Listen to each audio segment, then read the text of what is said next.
저희가 회의를 속기하려고 하는데 국민의힘 의원님들께서도 와 계신 걸로 알고 있습니다. 회의를 속기하고자 하니 국민의힘 의원님들께서도 회의장으로 입장해 주시기 바라겠습니다. 그러면 먼저 말씀드리고 의석을 정돈해 주시기 바랍니다. 회의를 속기합니다. 의사일정 제1항부터 제11항까지의 형사소송법 일부 개정 법률안을 계속하여 심사하겠습니다. 김용민,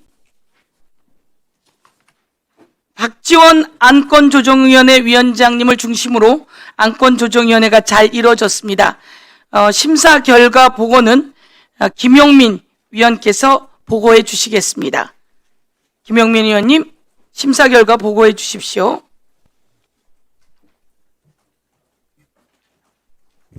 안건조정위원 김용민 위원입니다. 안건조정위원회는 오늘 김용민, 박은정 의원, 김한규 의원, 김승원 의원, 김남희 의원, 서영교 의원, 손솔 의원, 차규근 의원, 홍기원 의원, 김혜지 의원이 각각 대표 발의한 10건의 형사소송법 일부 개정 법률안을 심사하여 법안 제1소위에서 의결한 바와 같이 이를 통합조정한 형사소송법 일부 개정 법률안 대안을 의결하였습니다. 수사와 기소분리 원리에 따른 형사사법 절차의 개편이라는 점을 고려하여 조정위원님들 간의 충분한 토론 및 질의답변 시간을 가졌다는 점을 강조하고 싶습니다. 대안의 주요 내용을 말씀드리면, 첫째, 검사의 수사권을 삭제하여 사법경찰관을 수사 주체로 일원화하였습니다.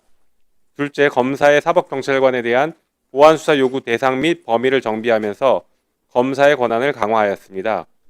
사법경찰관의 적정한 보안수사를 기대하기 어려운 경우 상급 수사관서 또는 다른 수사기관의 보안수사를 요구할 수 있도록 하였습니다.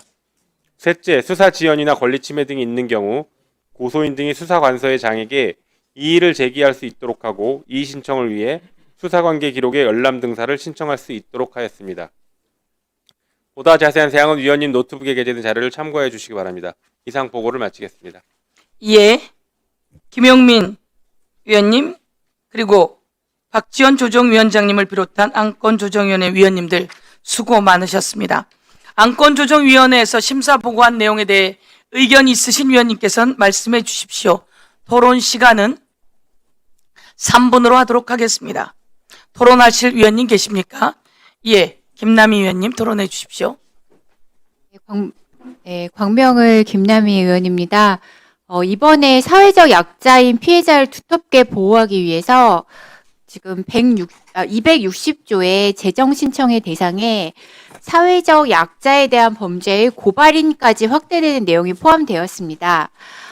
근데 다만 성범죄나 스토킹 범죄는 피해자의 의사와 무관하게 고발인의 의사에 기해 수사 및 재판 절차가 계속되는 것은 피해자에 대한 2차 가해의 우려가 있고, 또 아동학대 범죄 같은 경우에 고발인 전체를 대상으로 해서 재정신청권을 확대할 경우에 다수의 학부모가 교사에 대해서 아동학대로 지속적으로 고발 재정신청을 반복하는 것 같은 민원성 재정신청의 우려가 있습니다. 그래서 성범죄나 스토킹 범죄에 대해서는 재정신청 대상을 고발인까지 넓히는 것을 좀 제고할 필요가 있을 것 같고요. 나머지 사회적 약자 범죄의 경우에도 우선은 담당 공무원과 같은 법상 신고 의무자로 재정신청권자를 제한하는 것이 필요하다는 그런 우려들이 있습니다. 피해자를 두텁게 보호하기 위한 개정 취지를 공감하지만 혹시 모를 부작용을 막기 위해서 수정이 필요하다는 의견을 드립니다. 그리고 또 이번에 실체 진실 발견을 위해서 법안 245조의 13에 검사의 사실관계 확인권을 도입했는데요. 지금 내용에 좀 필요한 경우가 빠진 것들이 있습니다. 예를 들면 검사가 공소장을 작성할 때 공소 제기 시점의 피고인 주소를 확인하기 위해서 주민센터에 주민조회를 한다든지, 공소 제기 시 몰수 구형 여부를 판단하기 위해서 차적 조회를 한다든지, 그리고 기관 고발이 소추 요건인 사건에서 고발 유무를 확인하기 위해서 관련 기관의 고발 여부를 확인한다든지 하는 최소한의 자료 확인이 필요할 수 있는데요. 따라서 검사의 사실관계 확인권의 대상에 공무소에 대한 사실 조회도 포함해야 하지 않나 하는 의견을 드리겠습니다.